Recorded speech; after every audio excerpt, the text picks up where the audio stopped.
Les gars, c'est finalement arrivé. Elon Musk a été détrôné en tant comme le plus riche du monde. Je suis sûr que vous vous demandez comment Elon Musk a pu tomber si bas. N'était-il pas sur le point d'envoyer des gens sur Mars où ils pourraient conduire leur Tesla Rover autopiloté? Eh bien, il s'est passé une petite chose quand il a acheté Twitter. La première moitié de l'année a été marquée par son étrange va-et-vient pour voir s'il allait oui ou non acheter Twitter. Puis il est venu à la tête de Twitter et tout s'est emballé. L'entreprise a perdu des millions d'utilisateurs et beaucoup de leurs principaux annonceurs, et ça ne peut qu'empirer.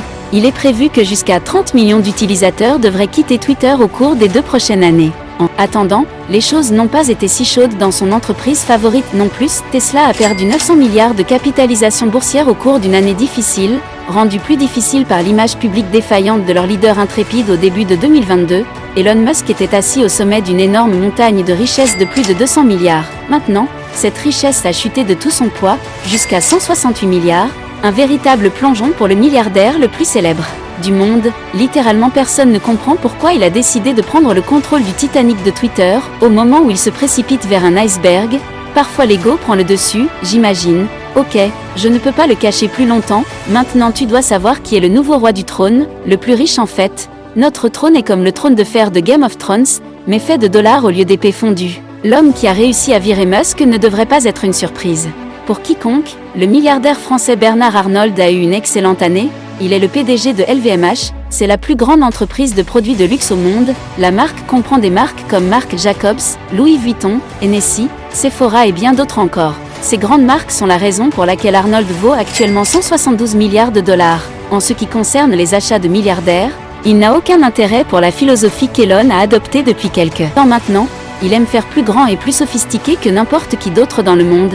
Ne cherchez pas plus loin que la maison de cet homme, son manoir Sancho. Le manoir est si vaste et si beau, qu'elle ressemble pratiquement à un niveau des jeux Hitman, alors qu'elle possède les équipements de luxe typiques. Rien de tout cela n'est comparable à la plage privée qui se trouve dans son propre jardin. Elle est estimée à 13 millions de dollars, ce qui semble être une très bonne affaire pour toute cette beauté, bien que sa maison parisienne pourrait être encore plus belle que celle-là. Elle comporte des bibliothèques, une salle de bal digne de ce nom et même un lac privé.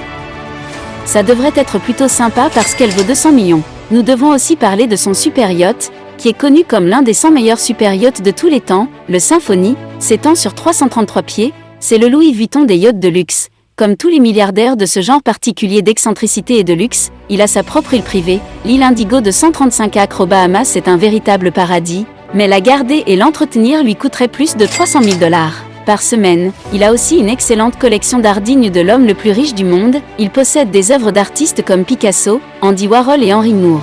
Cette collection est d'une valeur inconnue, mais on peut dire qu'elle se situe dans les dizaines de millions, si ce n'est beaucoup plus. Bien sûr, il a aussi un Dassault Falcon, cet X de 40 millions d'euros.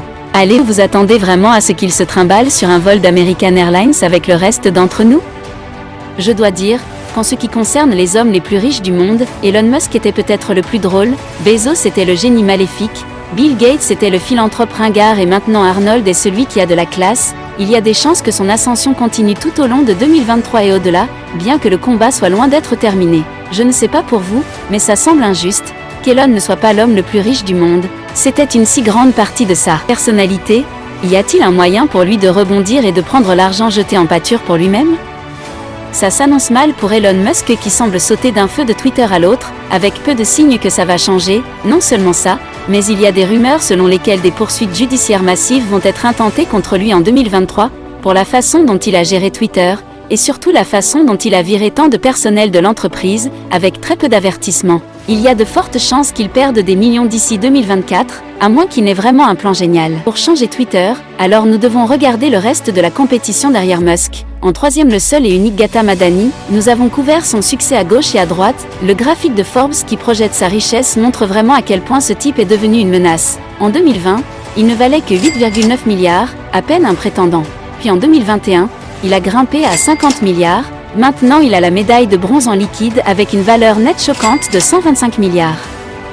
S'il continue sur cette trajectoire, alors qu'Elon continue à faiblir, il pourrait avoir la deuxième place à la même époque l'année prochaine. Quoi qu'il en soit, préparez-vous à ce que 2023 soit le plus grand combat pour l'homme le plus riche du monde que nous ayons jamais vu. Je pensais que c'était dur, quand Jeff Bezos a été éjecté de son titre de personne la plus riche du monde.